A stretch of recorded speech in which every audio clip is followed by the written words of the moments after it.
We have a very special day right now. This is the day we are getting our juvenile salmon, our salmon eggs. If you look at these little guys, they're in their little transport diaper. We're doing cloth diapering for our salmon babies. Swaddled. Yep. You might see their little their eyes actually kind of move. Yeah, that's crazy. So these guys right now, they're at the eyed egg stage, and they were spawned about a month ago. I'll double check what our thermal units are. You guys are gonna learn about thermal units. But that's just a fancy way of saying how we measure their development. And we'll talk about water temperature and all these other fun things in some future lessons. But right now, we're gonna put these guys down in the gravel because this is where they would be in the wild. And they're kind of neutrally buoyant, a little less neutrally buoyant. They'll actually kind of start sinking. But they just kind of float down. You ready? So we got 100 of these guys, believe it or not.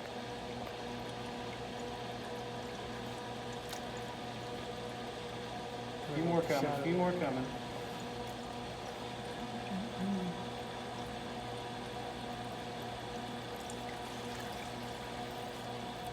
And one of the things we want to do, we can see that they're almost translucent. You can kind of see through them.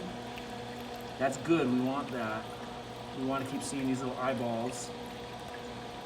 If they suddenly were to get really cloudy and kind of milky white, that's a dead egg. And we don't want to have dead eggs in here. They can kind of transfer disease and stuff to their neighbors.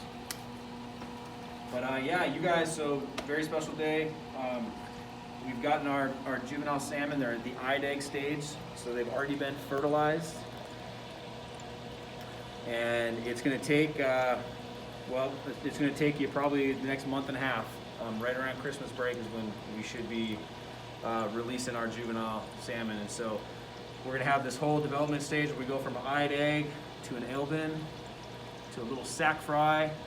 All this time, no one's feeding these guys. They are just sitting down in the gravel like they would be in the river. And they are developing. They'll start moving. You'll see them twitching when they are about ready to hatch out of their egg. They'll actually pop out, and these guys, suddenly you have a little baby fish with a little sack on their belly. That's everything that they need. That's all their food. It's going to get them through more development until they end up swimming up out of the gravel. And once they swim out of the gravel, it's like kind of like going to middle school. Suddenly, you guys have a little more responsibilities. Come home from school, you got to feed yourself sometimes. Get those hot pockets. I don't know. Anyway, but yeah, and then eventually, hopefully, they become teenagers, head out to the ocean, and head out to the ocean. That's where a lot of good stuff happens. Anyway, we're pretty lucky in the Rogue here that we actually have, these are spring Chinook eggs. And so we actually have fall Chinook salmon and spring Chinook. The spring Chinook, they come in the spring into the Rogue River down in Gold Beach, and they come in and they're these big fat little footballs full of all this awesome energy that they've gained out of the ocean, and they have to hang out in the Rogue River for 4, 5, 6 months as they get ready to spawn in September.